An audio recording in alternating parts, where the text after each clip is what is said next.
ഒരു ഓട്ടോറിക്ഷക്കാരൻ ട്രിപ്പ് കഴിഞ്ഞാണ്ട് മടങ്ങി പോകുമ്പോൾ 2 റുപ്യക്കും 3 റുപ്യക്കും ഒരു സ്റ്റോപ്പിൽ നിന്ന് മറ്റേ സ്റ്റോപ്പിൽ പോയി ഇറക്കുമ്പോൾ അത് ഞങ്ങളുടെ വയറ്റത്തടിക്കലാണെന്ന് പറഞ്ഞിരുന്ന സ്വകാര്യ ബസ് മുതലാളിമാർ ഇപ്പോൾ എവിടെ?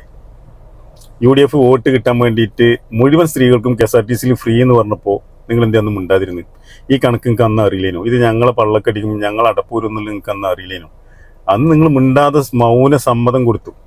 അന്ന് എങ്ങനെയെങ്കിലും നിങ്ങൾക്ക് മറ്റേ ആളാണ് മൂലക്കിരുത്തണം, ചിരിക്കുന്ന ആളും കൊണ്ടുവരണം. പൊക്കെ ആയില്ലപ്പോൾ നിങ്ങളൊന്ന് ആലോചിക്കുക, എന്താ ഇപ്പം നിങ്ങളെ അവസ്ഥ? സത്യത്തിൽ നിങ്ങൾ ഈ അവസ്ഥ കണ്ടിട്ട് സങ്കടം വരുന്നുണ്ട്. UDF വരാൻ വേണ്ടിയിട്ട് മുറവിളി കൂട്ടി നിങ്ങളിപ്പോൾ അനുഭവിച്ചുകൊണ്ടിരിക്കുകയാണ്.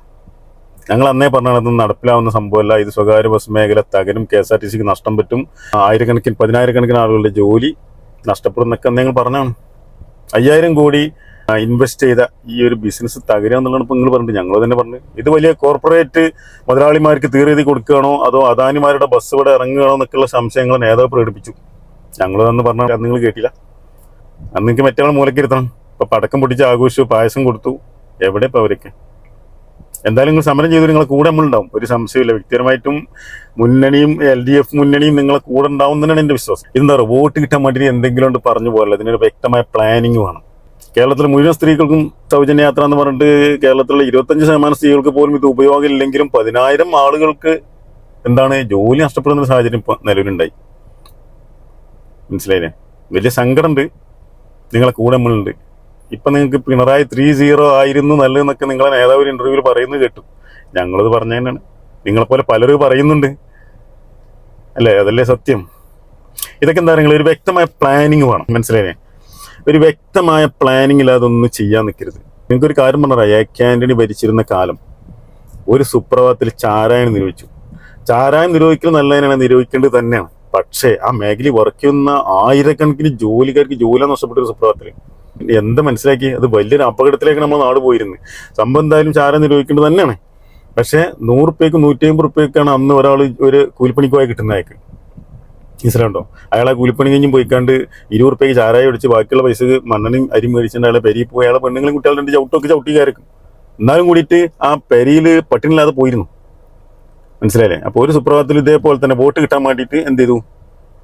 ഇതന്നെ ഈ പണിനെടുത്ത് ചാരായം നിരോധിച്ചു.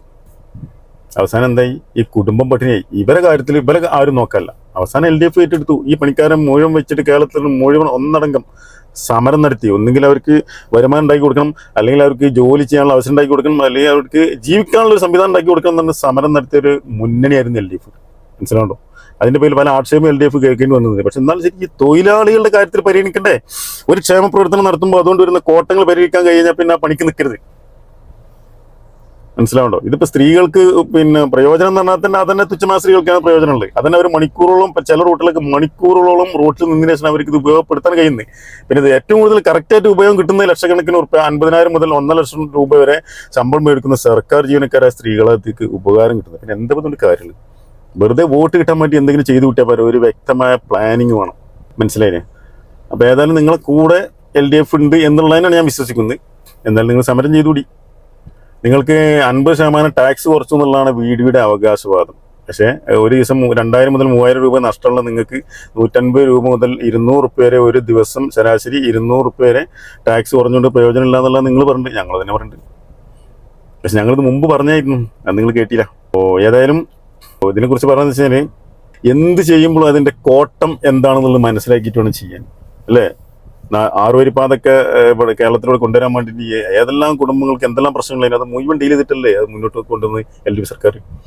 ഏതെല്ലാം രീതിയിലാണ് പരിഹരിച്ചത്, ഏതെല്ലാം രീതിയിലാണ് പരിഹരിച്ചത്.